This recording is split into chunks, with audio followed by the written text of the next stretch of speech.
শৈক্ষিক জগতৰ লগত ওতঃপ্ৰোতভাৱে জড়িত শ্ৰদ্ধাৰ অসম গণ পৰিষদৰ সম্পাদক নুৰুল চুলতান ডাঙৰীয়া আৰু আপোনালোকৰ সেৱা কৰিবলৈ আপোনালোকক আগবঢ়াই লৈ যাবলৈ ইমান দিন সামাজিক কাম কৰি থকা আৰু আমাৰ কাৰ্বি আংলঙত অসম গণ পৰিষদৰ পতাকাখন উজ্বলাই ৰখা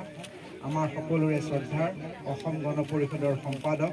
চন্দ্ৰ সিং ইংতি ডাঙৰীয়া ইয়াত উপস্থিত থকা এই ৰংহাং গাঁৱৰ মোহৰি ৰংহাং গাঁৱৰ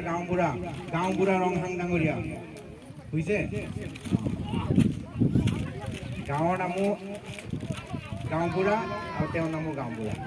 একদম মিলি গৈছে আৰু আমাৰ ইয়াত উপস্থিত থকা শ্ৰদ্ধাৰ সাংবাদিকসকল জ্যেষ্ঠসকল যুৱ বন্ধুসকল মাতৃসকল মই ৰ'দলৈ ওলাই আহিছোঁ কিয় আপোনালোকে ৰ'দত আছে আমি ৰ'দত থাকিব লাগিব সেইকাৰণে ৰ'দৰ পৰা কথা কৈছোঁ আপোনালোক সকলোকে আন্তৰিক শুভেচ্ছা জনালোঁ পূৰ্বাংশু হৈছেনে পাৰিছোঁ কাৰ্বি ভাষা শিকি আছোঁ মোৰ বন্ধু কেইবাজনো কাৰ্বি বন্ধু আছে সকলোকে কাৰ্ডুম জনাইছোঁ পূৰ্বাংশু জনাইছোঁ ইতিমধ্যে আমাৰ নুৰুল চুলতান ডাঙৰীয়াই বক্তব্য ৰাখিছে আৰু গোটেই কাৰ্বি আংলঙৰ লগত অসম গণ পৰিষদৰ সম্পৰ্কৰ কথা কৈছে এতিয়া অসমত কাৰ্বি আংলঙত উন্নয়নৰ ৰাজনীতি চলিছে এই উন্নয়নৰ ৰাজনীতি চলিছে অগপ আৰু বিজেপিৰ মিত্ৰজোঁটৰ লগত একেলগে থাকি ইয়াত কাৰ্বি ৰাইজ বিটিএডিত বড়ো ৰাইজ আমাৰ মিচিং ৰাইজ সকলো অসমত থকা সকলো জাতি জনগোষ্ঠীৰ যিসকল ভূমিপুত্ৰ আছে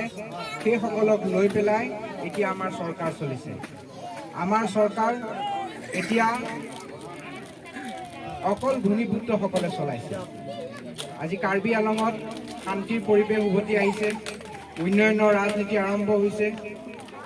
আৰু অসমতো সেই উন্নয়নৰ ৰাজনীতি আৰম্ভ হৈছে মুখ্যমন্ত্ৰী হিমন্ত বিশ্ব শৰ্মা ডাঙৰীয়াৰ নেতৃত্বত আমাৰ গণ পৰিষদৰ সভাপতি অতুল বৰা ডাঙৰীয়াৰ নেতৃত্বত আমি সকলো ক্ষেত্ৰতে ৰাইজক আগবঢ়াই লৈ যাবলৈ দুখীয়া ৰাইজক আগবঢ়াই লৈ যাবৰ কাৰণে আমাৰ কাম কৰা হৈছে আমাৰ ক'ৰবাত অৰুণোদয় আঁচনি দিয়া হৈছে ক'ৰবাত ছাত্ৰ ছাত্ৰীসকলক বৃত্তি প্ৰদান কৰা হৈছে ক'ৰবাত মহিলাসকলক আগবাঢ়ি যাবৰ কাৰণে আমি মাইক্ৰ' ফাইনেন্সৰ ধন মোকলাই দিছোঁ ৰেহাই দিয়া হৈছে চৰকাৰৰ ফালৰ পৰা গৃহহীনসকলক গৃহ দিয়া হৈছে যিসকলৰ ৰেচনৰ প্ৰয়োজন আছে ৰেচন দিয়া হৈছে স্বাস্থ্য শিক্ষাৰ ক্ষেত্ৰত উন্নয়নৰ চিন্তা কৰা হৈছে প্ৰতিটো অঞ্চলৰ ৰাইজে যাতে নিজৰ অঞ্চলত থাকি পেলাই শিক্ষা আৰু স্বাস্থ্য পায় তাৰ কাৰণে চৰকাৰে চিন্তা কৰিছে ইয়াৰ বাট পথ ইয়াৰ শিক্ষা আৰু স্বাস্থ্যৰ কাৰণে কাম কৰিবলৈ আমাৰ চৰকাৰে চিন্তা কৰিছে আৰু সেই কাম ইতিমধ্যে আৰম্ভ হৈছে আপোনালোকে দেখিবলৈ পাব যে কাৰ্বি আংলঙৰ প্ৰতিটো জেগাত এতিয়া ৰাস্তা পথৰ উন্নতি হ'বলৈ লৈছে আমাৰ এই সমষ্টিটো যিখিনি কাম আছে সেই কামখিনি অনাগত দিনত আমাৰ চৰকাৰে সম্পন্ন কৰিব আহি থকা কাৰ্বি আংলং সাহিত্য পৰিষদৰ নিৰ্বাচনত আমি বিজেপি আৰু অগপই একেলগে নিৰ্বাচনত অৱতীৰ্ণ হ'ম এই নিৰ্বাচনত অৱতীৰ্ণ হ'বলৈ যাওঁতে এতিয়া আমি আমাৰ কৰ্মীসকলক সজাগ কৰিছোঁ যে এতিয়া আমাৰ কংগ্ৰেছৰ দিন নাই এতিয়া বেলেগ দলৰ দিন নাই যিমান আছে আমাৰ অগপ আৰু বিজেপিতে সকলো আহিছে সেইকাৰণে আপোনালোকে সকলোৱে আমাৰ এইখন যিখন আমি ভূমিপুত্ৰ খিলঞ্জীয়া মানুহৰ চৰকাৰ কৰিছোঁ সেইখন চৰকাৰত আহি অংশীদাৰ হ'ব লাগিব আৰু আপোনালোকে আগবাঢ়ি আহিলে আপোনালোকৰ ৰাইজৰ উন্নতি হ'ব আজি এই গাঁৱৰ সকলো ওলাই আহিব পৰা নাই কিন্তু আপোনালোক আহিছে কাৰণে আপোনালোকৰ জৰিয়তে ৰাইজৰ কাম কৰিবলৈ আমি ভাল প্ৰতিনিধি আগবঢ়াম আৰু আমাৰ মিত্ৰজোঁটৰ আলোচনা চলি আছে আলোচনাত আমি কেইবাটাও চিট বিচাৰিছোঁ সেই চিটৰ ভিতৰত আমাৰ এই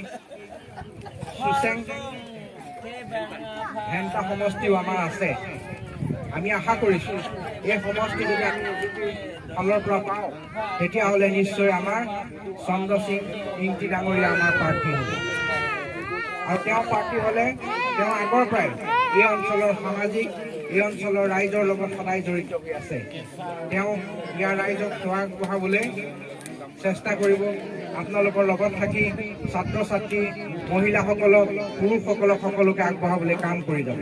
সেইকাৰণে তেওঁক আশীৰ্বাদ আপোনালোকে দিব লাগিব আৰু প্ৰত্যেকেই তেওঁক আমাৰ ঠাকুৰ গোটত জয়যুক্ত কৰাব লাগিব আমাৰ যদি বিজেপিৰ প্ৰাৰ্থী হয় আমি বিজেপিৰ প্ৰাৰ্থীটোক সেই সহযোগিতা কৰিবলৈ প্ৰস্তুত আছোঁ। এইখন আমাৰ কৰ্মী সভা, আমি ইয়াত দলীয় কৰ্মীসকলক নিৰ্বাচনৰ কাৰণে সাজু হ'বলৈ আহ্বান জনাইছোঁ যে আপোনালোকে এতিয়া অসম চৰকাৰে কৰা, মুখ্যমন্ত্ৰী হিমন্ত বিশ্ব শৰ্মাই কৰা উন্নয়নৰ ৰাজনীতিৰ লগত একেলগে আগবাঢ়ি আহিব লাগিব। সেইকাৰণে আপোনালোকে সাজু হওক।